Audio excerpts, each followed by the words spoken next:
कई सालों तक पढ़ाया है, खर्च दिया है, अब वो इस मेरे हिस्से पर काबिल है। जब शादियाँ होती हैं, नया माहौल मिलता है, नए मशीद मिलते हैं, तो उनकी शऊर में पता नहीं ये फितना फसाद क्यों आ जाता। बिस्मिल्लाहिर्रहमानिर्रहीम, अस्सलामुअलैकुम। मैं हूँ मिसबा गुल और आप देख रहे हैं नया बोल .tv। नाज़रीन, जैसे कि नया बोल हमेशा एक नई स्टोरी लेकर आता है, और आज जो हम स्टोरी लेकर आए हैं वो एक ऐसे उस्ताद की है जिसके शागिर्द आज पूरी दुनिया में हैं, जिसने अपने 30 साल सर्विस में तमाम जो शागिर्द थे उनको यही कहा कि अपने वालिदैन की फरमाबरदारी करो, लेकिन उनको ये नहीं पता था कि उन्हीं का बेटा नाफरमान निकलेगा।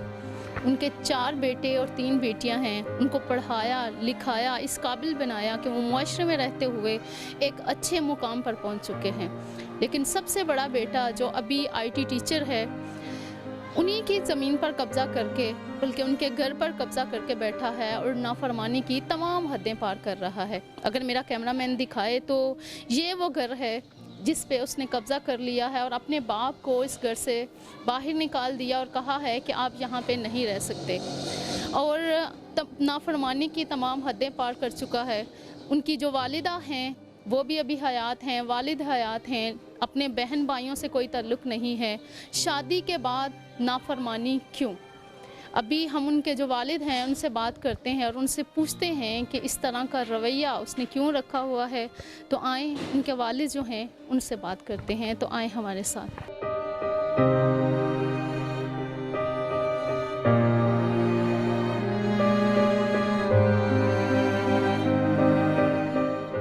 जी नाज़रीन, मैं इस वक्त मुनीर खोखर साहब के साथ मौजूद हूँ। हम उनसे बात करते हैं और उनसे पूछते हैं कि उनका बेटा नाफरमानी की तमाम हदें पार करते हुए क्यों इस नहज पर पहुँच चुका है कि आज वो वालिद जिसने उसे चलना सिखाया, जिसने उसे इस काबिल बनाया कि वो दुनिया में रहते हुए एक मुकाम पर बैठकर अपने लिए कुछ कर सके।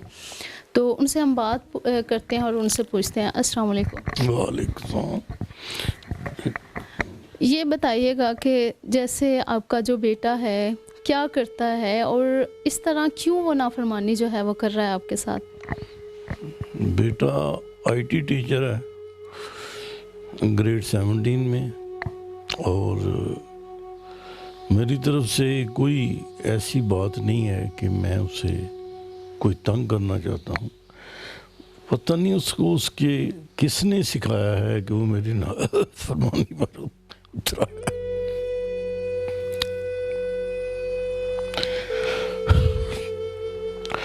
मैंने उसे कई सालों तक पढ़ाया है, खर्च दिया है, अब वो बाकी भाइयों को छोड़कर इस मेरे हिस्से पर काबिल है, और उसका रवैया नाज़ेब है, नाशाइस्ता है, और उसकी गुफ्तगू में कोई अदब नहीं है। आपके कितने बेटे हैं? एक ही बेटा है आपका? कितनी बेटियां हैं? आपने उनको पढ़ाया जिस तरह आप कह रहे हैं तो? 4 बेटे हैं, 4 पढ़े लिखे हैं, 3 अपने घरों में हैं, एक अभी छोटा है वो मेरे पास इधर रह रहा है, और 3 बेटियां हैं वो भी अपने अपने घरों में हैं, आबाद हैं, पढ़ी लिखी हैं। घर में कोई फ़र्द नहीं है जो मास्टर डिग्री से कम पढ़ा। आपने सबको पढ़ाया, तालीम दी है, तो आपको क्या लगता है कि वो औसाफ जो आपके इस बड़े बेटे को होने चाहिए थे उसकी कमी रह गई है किसी हद तक? मेरी तरफ से कोई कमी नहीं थी। जब शादियाँ होती हैं, नया माहौल मिलता है, नए मशीद मिलते हैं, तो उनकी शऊर में पता नहीं ये फितना फसाद क्यों आ जाता। ये नई सोहबत और नया माहौल जो है उसके असरात। जैसे कि आप बता रहे हैं आपने अपने तमाम बेटों को बेटियों को पढ़ाया, बेसिकली आप क्या थे? टीचर थे? किसी बैंक में जॉब करते थे? बेसिकली हेड मास्टर सेलेक्ट हुआ था पब्लिक सर्विस कमीशन के ज़रिए और डायरेक्ट एक हाई स्कूल का हेड मास्टर अपॉइंट हुआ था। वहाँ मैंने 30 साल मुलाजमत की है, फिर आज का रिटायर्ड ज़िंदगी गुजार। जब ये सारा मामला हुआ है तो इस मामले के मुतल्लिक आप किस डिपार्टमेंट के पास गए हैं जिनसे आपने अपील की हो कि ये जो मामला बना है इसको बेहतर करें? हाँ, मैं मरीज़ हूँ, चल फिर नहीं सकता। सिर्फ एक दिन मुझे गाड़ी पर ले गए थे, मैं खुद गया था जब इसके बिहेवियर से बिल्कुल मैं उकता गया था, तो मैंने डीसी साहब से जाके दरख्वास्त दी थी। उन्होंने हियरिंग की और एक फ़ैसला भी दिया था कि ये फ़ैसला आपके हक़ में है, और इसे भी बुलाया था, इसे बताया था कि ये तुम्हारे ख़िलाफ़ फ़ैसला इसलिए हुआ है कि तुम अपने वालिद की मुअद्दब नहीं हो, उनकी बात नहीं मानते, और जायदाद उनकी है, तुम उन पर नाजायज़ कब्ज़ा किया। वो डीसी साहब ने इन्हें समझाया था। तो इस तरह ये आजकल जो मेरी दरख्वास्त है वो पता नहीं कहाँ पड़ी है, ना मैं उसको फॉलो कर सकता हूँ, ना मेरे पास इतना प्रेशर है। मेरी तो ये इल्तिजा है कि उस दरख्वास्त को मंतकी अंजाम तक पहुँचाया जाए। शादीशुदा है, कितने बच्चे हैं उसके और कितनी अरसा हो गया उसकी शादी को?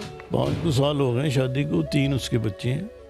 बड़ा बेटा वो दूसरी जमात में पढ़ता है, बाकी छोटे हैं। तो वो ठीक मुतमिन अपनी ज़िंदगी तो गुजार रहा है, लेकिन मेरे लिए खामखा एक मुश्किल पैदा कर दी है। हालांकि उसका इसमें कोई उसके नाम कोई चीज़ दस्तावेज़ के लिहाज से उसके नाम नहीं है। उसका वाहिद जो ये मकान है उसमें मैं ही रह रहा था और मेरी मिल्कियत में। आप अब बुढ़ापे को पहुंच चुके हैं, चल नहीं सकते। जब उसमें अक्ल की, शऊर की, उसका शऊर अभी घुटनों के बल चलता होगा, आपने उसे शऊर की नेमत से नवाजा, तो जब आप नहीं चल सकते, बजाय इसके वो आपकी टांगें बने, आपको अपने साथ लेके चले, तो एक वालिद हैं आप, इस तरह का ये दुख बर्दाश्त करना हर किसी के मतलब इससे बाहर होता है। हाँ, जब मुश्किलें ज़्यादा बढ़ जाती हैं ना, तो फिर इंसान सिर्फ अल्लाह के फ़ैसले पर मुंतज़िर होता है, और माल की हक जो फ़ैसला करती वो मेरे लिए ठीक है। जब से ये फ़ैसला हुआ है तो आपके बेटे का रवैया किस तरह से है? उससे बजाय इसके कि बेहतर हुआ है या और नाफरमानी कर रहा है? किस तरह से रवैया है उसका आपके साथ? वो हस्बे मामूल अपनी आदत पर बज़िद है, ना उसमें इस्लाह की सूरत नज़र आती है, ना कंप्रोमाइज़ की आती है। अब तो हुक्म हुआ है तो उसने मुझे तो कुछ नहीं कहा, बस खामोश और अपनी जगह पर चल रहा है। जैसे कि ये बिल्कुल साथ ही घर है, तो जब हमने देखा है ताला लगा हुआ है तो वो यहाँ पे रह नहीं रहा खुद आके? कभी आते हैं और फिर चले जाता है, कभी कभार आता है, वैसे ताले लगे रहते हैं।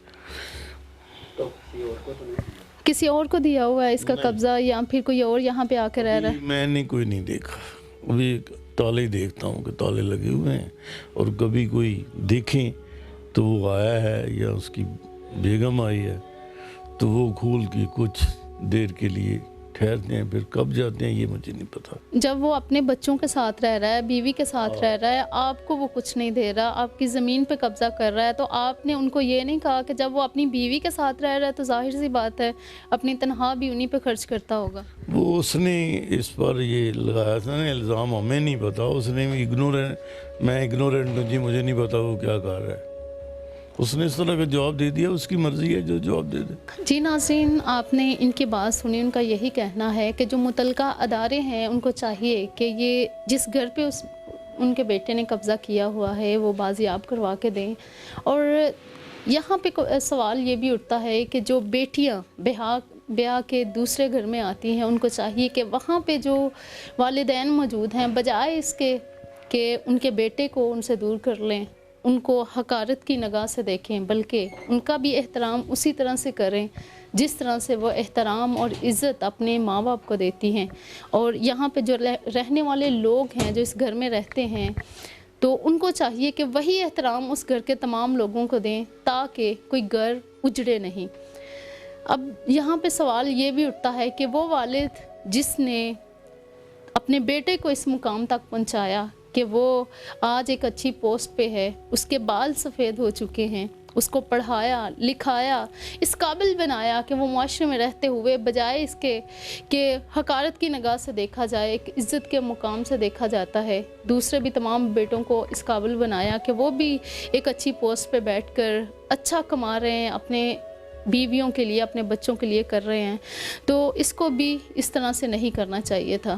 تو جو اس طرح سے گڑھا کھودتا ہے وہ خود بھی اس میں گرتا ہے۔ آج جس طرح سے وہ اپنے والد کے ساتھ کر رہا ہے اس کے بیٹے بھی اس کو ہو سکتا ہے کہ اسی مقام پہ لے کر آئیں، کیونکہ کانٹوں کو ہوا دے کر اگر ہم پھول کی توقع رکھیں گے تو بالکل بھی ایسا نہیں ہے، اگر ہم کانٹے بوئیں گے تو کانٹے ہی اگیں گے۔ اسی کے ساتھ مصباح گل کو اجازت دیجیے، اللہ حافظ۔